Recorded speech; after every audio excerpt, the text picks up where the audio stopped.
After 9 months, 289 days and counting, NASA astronauts Sunita Williams and Butch Wilmore are finally preparing for their long-awaited return to Earth that the entire world is waiting for. The long, extended stay of the two was a result of technical issues with Boeing's Starliner spacecraft, which initially transported them to ISS, but had returned without them due to multiple malfunctions. Following this, NASA decided to bring the astronauts back using SpaceX's Crew Dragon. However, SpaceX faced battery issues in a newly built Dragon capsule, further delaying the return of the stranded astronauts. The astronauts are finally scheduled to return to Earth on March the 18th. A SpaceX capsule carrying a new crew has docked at the International Space Station. In live footage, the astronauts were seen embracing each other and hugging their counterparts as soon as the new crew docked. There will be a 2-day handover, after which the old crew due to begin their journey back to Earth.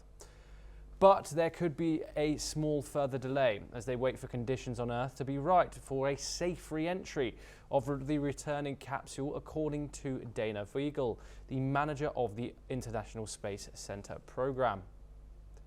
The astronauts have consistently said that they have been happy to be on board the space station, with Sunita Williams describing it as her happy place. But Dr. Simeon Barber of the Open University in a report said that there would likely be a personal cost.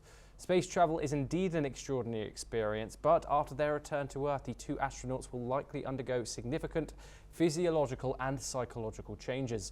Their bodies, accustomed to the weightlessness, must readapt to Earth's gravity, and this process can take weeks, even months. Before we dive into the discussion on the health challenges of the astronauts and the process of their return, let's take a listen to what the astronauts have said about their journey in the last months. Alexei and Yvonne here. So I mean, we're here with our friends. I think that's really a key part of being on the International Space Station and actually just doing the work. So that's, I think the up part is we're here with our friends. We've got a ride home. And, you know, we're looking forward to the next couple months and doing a lot of stuff for the International Space Station. I'm just wondering if you feel like politics influenced the decision, and would you have wanted to come home earlier? From my standpoint, politics is not playing into this at all. From our standpoint, I think that they would agree. We came up prepared to stay long, even though we planned to stay short. That's what we do in human spaceflight. That's what your nation's human spaceflight program is all about, planning for unknown, unexpected contingencies.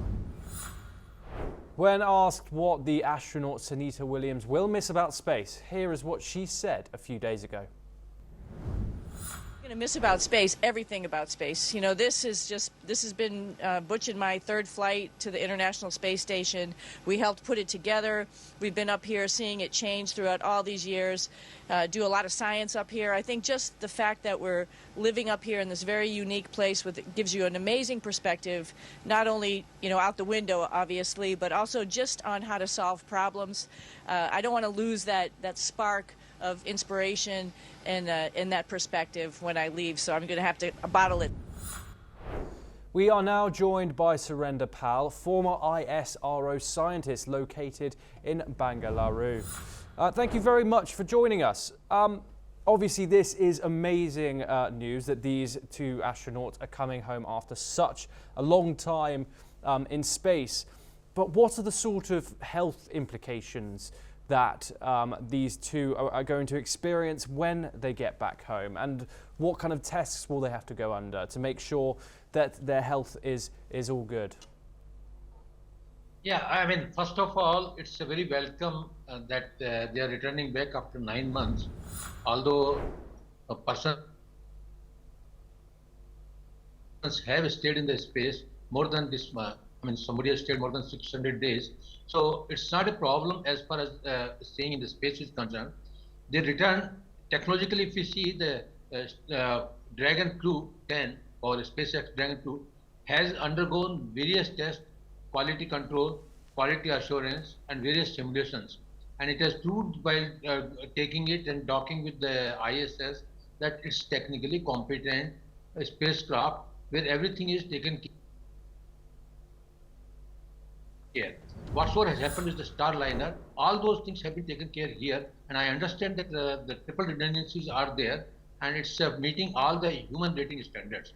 As far as the psychological and physiological changes are concerned, these are expected, but since they have undergone 3 times earlier, so it will be possible that they can recoup. In my opinion, the only thing which cannot be controlled is if there is a radiation effect. Otherwise, the Yes. body mass effect, muscle mass effect, and reduction in the bone density, etc., can be taken care. And also, muscle strength can be built, and they must have had a program, must be having a program to see that all things are built. But any radiation impact is there, that has to be seen. Yes, Surender, could you tell me the sort of rigorous tests that that need to be carried out before a mission of this magnitude? It seems that if the smallest thing is not correct, then they couldn't return home. Could you please explain to me why these scientists couldn't come home and why their stay has been extended for so long? Since we are above the atmosphere, since we are above the atmosphere, there is no radiation shielding. Of course, there is a shielding provided in the ISS, but they have gone out also. 6 times they have gone out, and in spite of providing the shielding, still some radiation particles, will go inside and affect them. And the human body, particularly the brain, is susceptible to radiation doses and damages. So radiation doses, which they monitor it every time, all those data, when it comes back to ground, I'm sure the doctors and specialists will look into it and appropriate steps will be taken, because radiation doses are monitored every second. Not only this, when they go out, their space suit also has got a radiation dose monitor. So that effect, they will be able to estimate it and mitigation technology or measures will be taken. Surender, what is the conditions on the International Space Station? How many people are allowed to be there at one time? What are the details that is interesting to know about the space station that you feel like isn't given enough publicity in this case? Well, they have conducted somewhere the 200 experiments, I understand, and many of experiments are biological or maybe experiments. So all those things will help to understand the space environment. See, this will help when next they're planning to go to moon, then further interplanetary things. It will help in all those directions. Not only this, technologically, persons, 3 nations which are involved and other nations which are conducting experiments will gain experience how to deal with the space. So space is complex. Space looks very good, but it's also terrible when something happens to it. And to manage all the things, a complicated mechanism is needed, which is there in the ISS, and it's in place. I understand enough redundancies are existing for everything. That's why they went for 1 week and could survive for 9 months. Surender, there could be a small delay in them returning to Earth.